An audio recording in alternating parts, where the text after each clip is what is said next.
Update news বিগত প্রায় 5 থেকে 7 দিন আগ থেকে এখনো পর্যন্ত অনেকে ইনস্টিমেটে যখন ঢুকছেন এরকম একটা স্ক্রিন শো করছে, অর্থাৎ ফেসবুক একটা নোটিফিকেশন দিয়ে রেখেছে, যার অর্থ আমরা জানতে পারছি যে আমাদের আইডি কিংবা পেজ ফেসবুকের যে মনিটাইজেশন পলিসি রয়েছে সেগুলো লঙ্ঘন করার ফলে ফেসবুক আমাদেরকে মনিটাইজেশন দিচ্ছে না।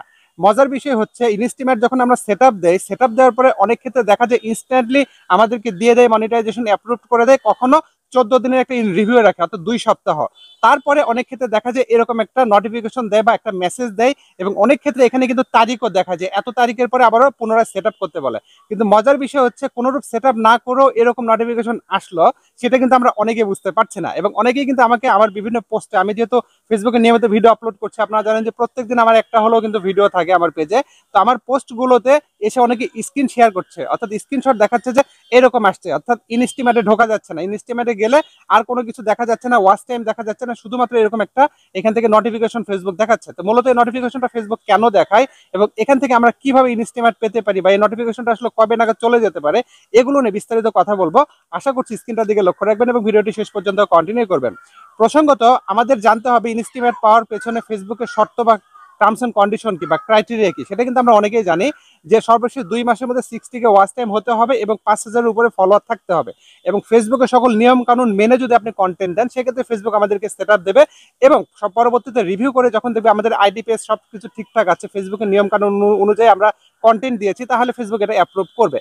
কিন্তু দেখা যাচ্ছে সেটিংস এর আগে যেহেতু এখান থেকে আমাদেরকে রিজেক্টেড করে দিচ্ছে, আমরা যখন রিকমেন্ডেশনে যাচ্ছি সেখানে মনিটাইজেশনে গেলে আমরা যখন ইস্যু দেখতে পাচ্ছি কি হয়তোবা ফেসবুক মনিটাইজেশন পলিসি ভায়োলেশন অথবা পেজ নট এলিজিবল, এরকম কিছু না কিছু কিন্তু থাকছে।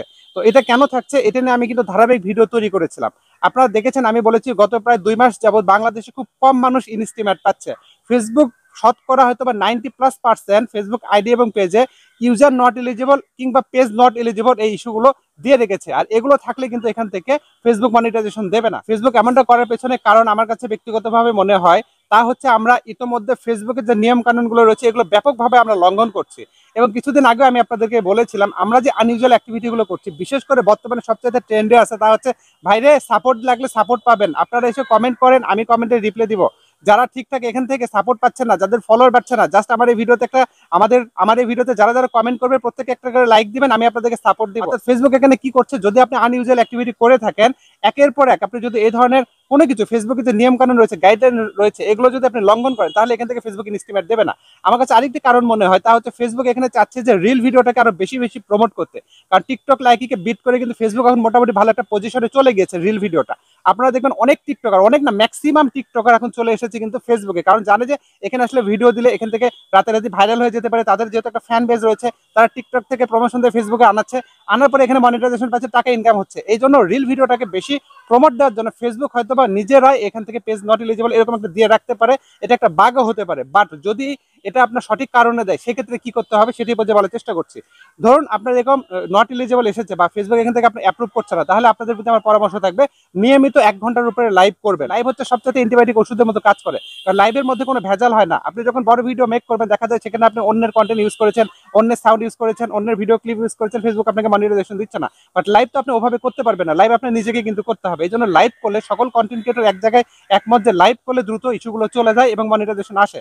এবং আমার একটা কথা মনে পড়লো, আমি যখন মনিটাইজেশন পাই তখন ফেসবুকের সবচেয়ে বড় যে ইস্যুটা ছিল ইন জেনারেল তা হচ্ছে পলিসি ইস্যু। সবাই পলিসি ইস্যু খেয়েছে, কারণে অকারণে ফেসবুক পলিসি ইস্যু দিয়ে রাখতো এবং আমরা নিয়মিত কাজ করতে করতে পলিসি ইস্যুটা উঠে যেত। ঠিক সেই জিনিসটা এখন বর্তমানে আবারও ফেসবুক দিচ্ছে। তার মানে ফেসবুকে এখানে কাজ করতে গেলে আপনাকে মোটামুটি পরিশ্রম করতে হবে এবং নিয়মিত কন্টেন্ট দিবেন, 3 মিনিটের উপরে 5 মিনিট হলে আরো ভালো এই বড় ভিডিওগুলো দিবেন, তাহলে ইনস্টিমেট পাবেন। দেখা যাচ্ছে অনেকে শুধু রিল ভিডিও আপলোড করছেন, তারা কিন্তু এখানে সেট আপ পাবেন না। কি কারণে সেট আপ পাবেন না, সেট আপ দিলেও সেটা রিজেক্টেড হয়ে যাবে, কারণ বড় ভিডিওর ক্ষেত্রে কিন্তু সেটা অ্যাপ্লিকেবল হবে। ফেসবুক যখন রিভিউ করে দেখবে যে আপনার বড় কোনো ভিডিও প্রেজেন্স নাই, তাহলে ইনস্টিমেটটা কেন দেবে একটু বলতে পারেন? দেবে না। এই জন্য আপনাদেরকে নিয়মিত কন্টেন্ট আপলোড করতে হবে। ইনস্টিমেট এখন চাইলে আমরা খুব সহজে পাচ্ছি না, এই জন্য আপনাদেরকে বলবো আপনারা বেশি বেশি রিল ভিডিও দিবেন। দিনে 5 থেকে 6টা রিল দিলে আমি দেখেছি যে 2 থেকে আড়াই মাস বা 3 মাসের ভিতরে অ্যাডসেন্স পাওয়া সম্ভব।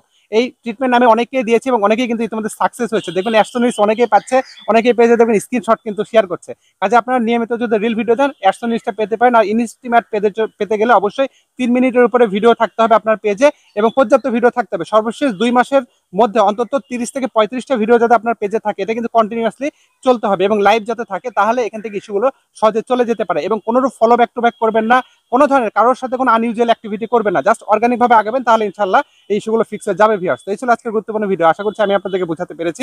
বুঝাতে যদি পেরে থেকে অনুগ্রহ করে ভিডিওতে একটা লাইক দিবেন, বন্ধুদের সাথে শেয়ার করতে ভুলবেন না। এই ভিডিও সম্পর্কে আপনাদের সুচিন্তিত কোনো পরামর্শ থাকলে সেটাও কমেন্টে জানাতে পারেন। এর ফাঁকে আবার বলছি, আমার কিন্তু কোনো অনলাইন সার্ভিস নাই, সম্পূর্ণ সার্ভিস অফলাইন। আমার ঠিকানা কামদিয়া বাজার, গোবিন্দগঞ্জ গাইবান্ধা। সপ্তাহে 6 দিন আমার অফিস খোলা থাকে, শুক্রবার বন্ধ। অন্য দিনগুলোতে বন্ধ থাকলে আমি আমার পেজে আপডেটের মাধ্যমে জানিয়ে দেয়, আপনারা আপডেট ফলো করে আসবেন। সার্ভিস চার্জ প্রযোজ্য, প্রতারণা করতে সাবধান। ইতিমধ্যে আমার নামে অসংখ্য ভুয়া আইডি পেজ কুলাঙ্গাররা ক্রিয়েট করেছে, আপনাদের ইনবক্সে নক করতে পারে, টাকা পয়সা চাইতে পারে, ফেসবুকে আইডি পাসওয়ার্ড এক্সেস অনেক কিছু চাইতে পারে। ভুলেও তাদেরকে কোনো টাকা পয়সা এগুলো কোনো কিছু দেবেন না, দিলে আপনাদের আইডি পেজগুলো হ্যাক হয়ে যেতে পারে ভিউয়ার্স। তাদেরকে দেখা মাত্র ব্লক করবেন, রিপোর্ট করবেন। কথা হবে ইনশাআল্লাহ অন্য কোনো ভিডিওতে। সে পর্যন্ত খোঁজা তাহলে আপনাদের সবাইকে ভালো রাখুন, এই দুয়ারে কাজ করতে বিদায় নিচ্ছি। আল্লাহ হাফেজ।